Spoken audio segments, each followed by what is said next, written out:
parents of two of the girls in the team here, the two Carey sisters.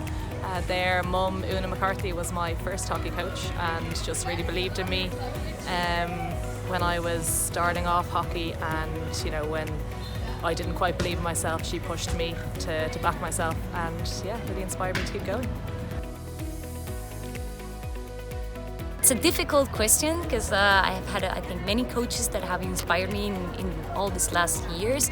But I think I would choose Sergio Vigil, Cacho Vigil, that just stopped with us 8 years process. So it was 8 years where we shared with him. We learned a lot from him, his experience in hockey, in life, and we had amazing moments. He really impacted me, and I think he has inspired not only Las Diablas, our team, also Chilean hockey.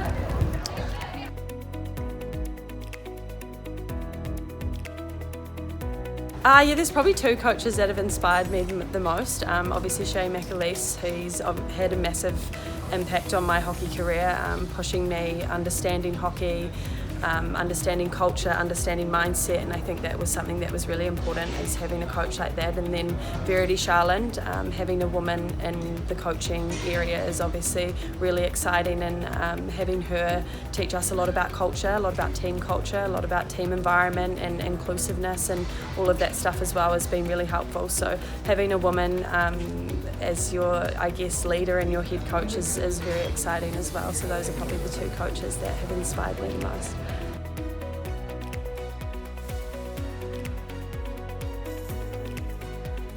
My mom played field hockey throughout high school and college, and she got me into it at the age of 6, so she inspires me to play field hockey.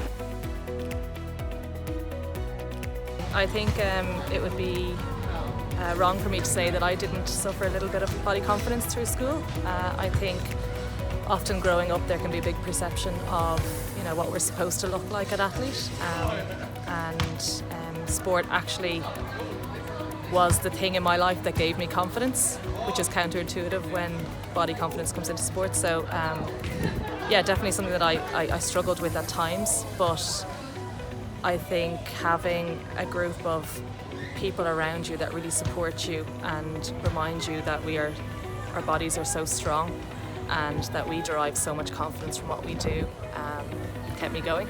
And it's something I'd give to any young girls growing up, is that it doesn't matter what you look like, it doesn't matter what your involvement is in sport, what you get out of it is so important and just takes you so far in life.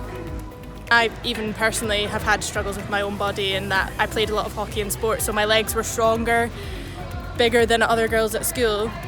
But over the years I've realised that, and my advice probably is look at what your body can do, not how it looks, look at what it can do. And my legs have got me here playing in the Nations Cup, and they're strong and they're fast. And I think that would be my advice, really. Just try not to compare yourself and just get involved and focus on what you can do with your body.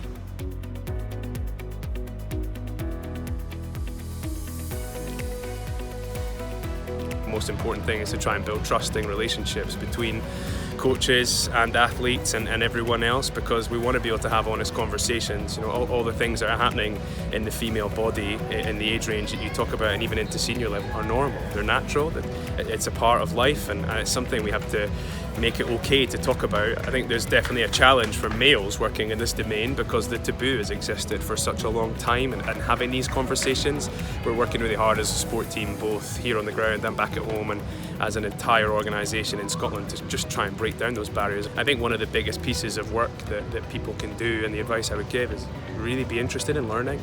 I suppose it's interested me how little I knew, and also how little the athletes knew, and I think we've very much gone on this journey together to try and understand how we can support and what they would like us to support. But also over time it really just builds trust, and the conversations that we have both formally and informally become really open, because at the end of the day our job as staff and our job as coaches, no matter what level we're working at, is to try and support the players the best they can.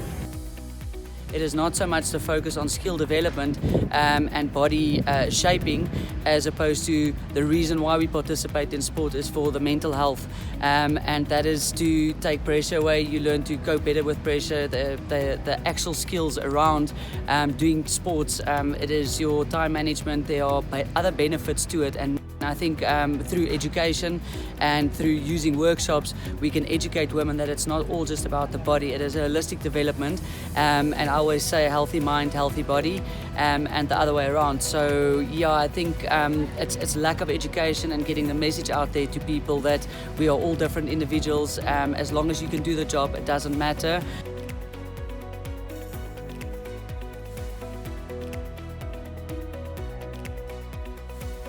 Become a body confident sports advocate. Become a body confident sport advocate. Become a body confident sport advocate. Become a body confident sport advocate.